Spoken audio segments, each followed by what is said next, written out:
اللي هتسمعه دلوقتي حصل بجد، واللي يدخل الغرفة عمره ما بيخرج زي ما دخل. مستعد تسمع الحكاية؟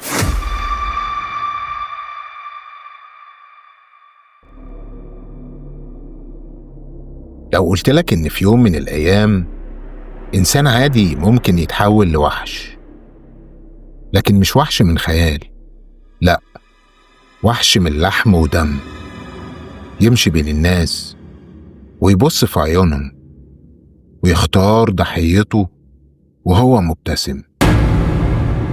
الشر مش دايما بيجي من الجن، أحيانا الشر بيتولد جوه البشر، والشر ده اتولد جوه واحد كان اسمه بهلول.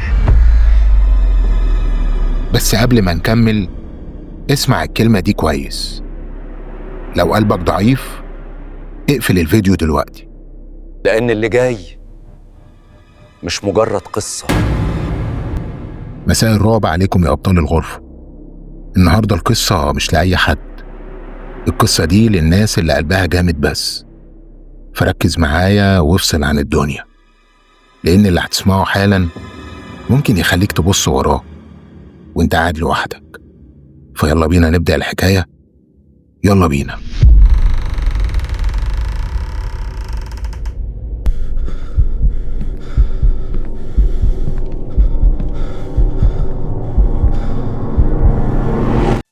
الخمسينيات في مصر كانت أيام بسيطة، بس الضلمة فيها كانت مرعبة. في الزمن ده كان الخوف ليه شكل تاني، ما كانش خوف من عفاريت ولا جن، إنما خوف من إنسان فقد أي رحمة. والحي الشعبي ده كان بيخبي سر أكبر من حجمه بكتير، سر الراجل اسمه بهلول. الناس ما كانوش بيحبوا يتعاملوا معاه، لحد كان عارف هو جاي منين ولا عايش ازاي. كان بيقول عن نفسه شيخ روحاني، لكن أهل الحي ده كانوا عارفين إنه مش شيخ، ده دجال.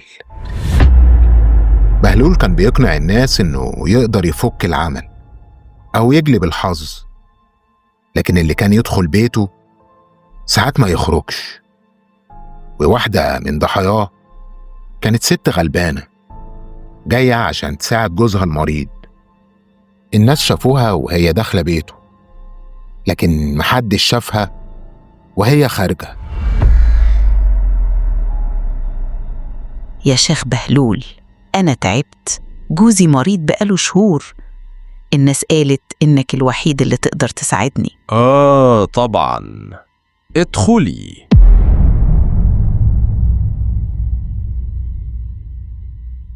ومن بعدها محدش شافها تاني.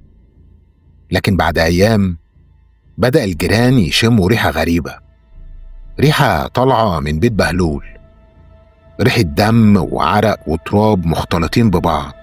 يا جماعة، الست فاطمة اختفت. الناس شافوها آخر مرة كانت عند بهلول.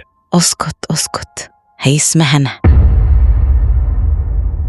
الناس كانوا عارفين، بس الخوف من بهلول كان بيكتم كلام الناس.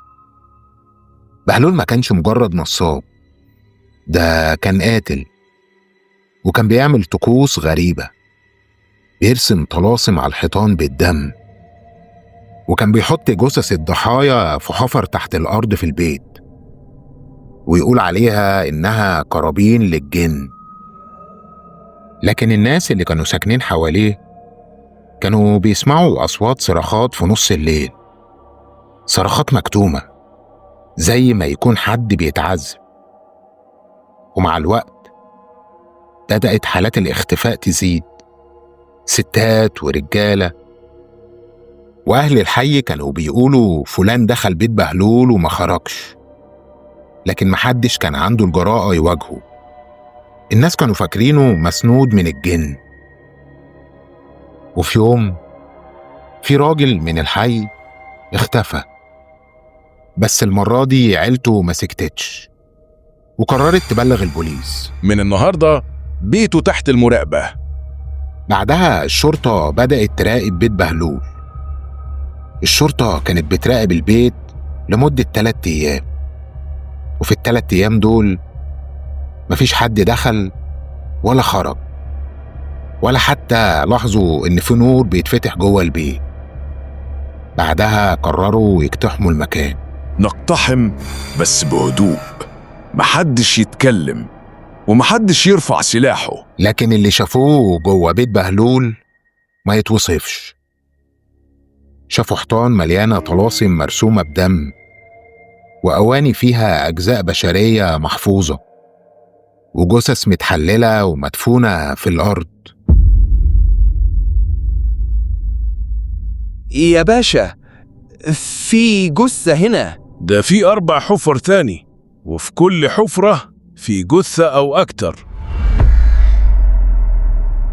الحي كله كان فاكر إنهم اختفوا، لكن الحقيقة إنهم كانوا تحت رجليهم طول الوقت. بهلول وقتها كان واقف وسط الأوضة، مش بيتحرك ومش خايف ولا متفاجئ، واقف كأنه مستنيهم، عينيه ثابتة وبيضحك.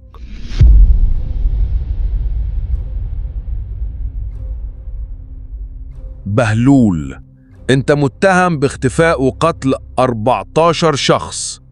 وقف مكانك وارفع ايديك. أنا ما قتلتش حد، هم اللي طلبوا، هم اللي بيأمروا، وأنا مجرد خادم عندهم. الشرطة بعدها اكتشفت إنه قتل أكتر من 14 شخص في بيته. كان بيستدرج ضحاياه بحجة إنه هيعمل لهم أعمال سحرية، وبعد كده يقتلهم وياخد فلوسهم ويستخدم دمهم وأجسادهم في طقوسه. بهلول اعترف إنه كان بيشوف الجن قدامه، وكان بيصدق إنهم بيأمروه ينفذ الجرائم دي. لكن هل كان فعلا بيشوف الجن، ولا هو مجرد مجرم مختل عقليا؟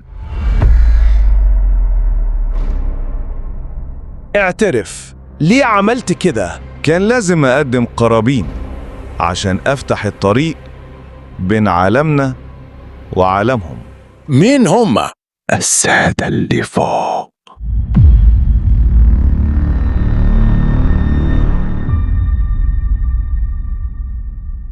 المتهم يتحدث كأنه في حالة هذيان، ويؤمن بأن الجن يأمرونه بالقتل.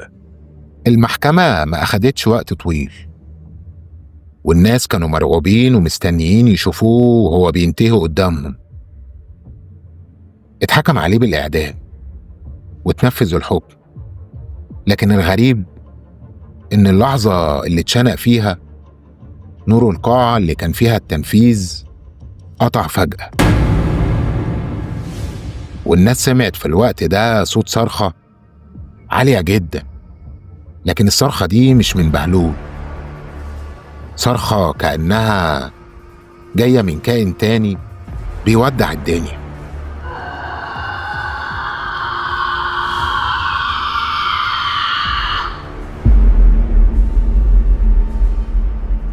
من يومها بيت بهلول فضل مهجور واتهد بعد سنين، لكن أهل الحي بيقولوا إن أي حد يعدي من جنبه بالليل بيقسم إنه بيسمع نفس الصرخة طالعة من مكان البيت القديم.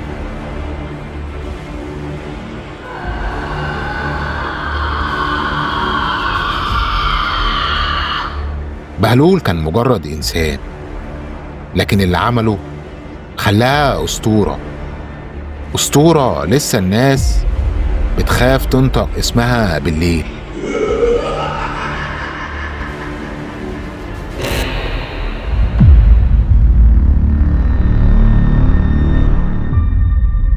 وبس كده انتهت قصتنا النهاردة. ولو عجبتكم القصة ما تنسوش تعملوا لايك وتشتركوا في القناة وتفعلوا زر الجرس علشان يوصلكوا كل جديد. تصبحوا على خير واشوفكم في القصة اللي جاية.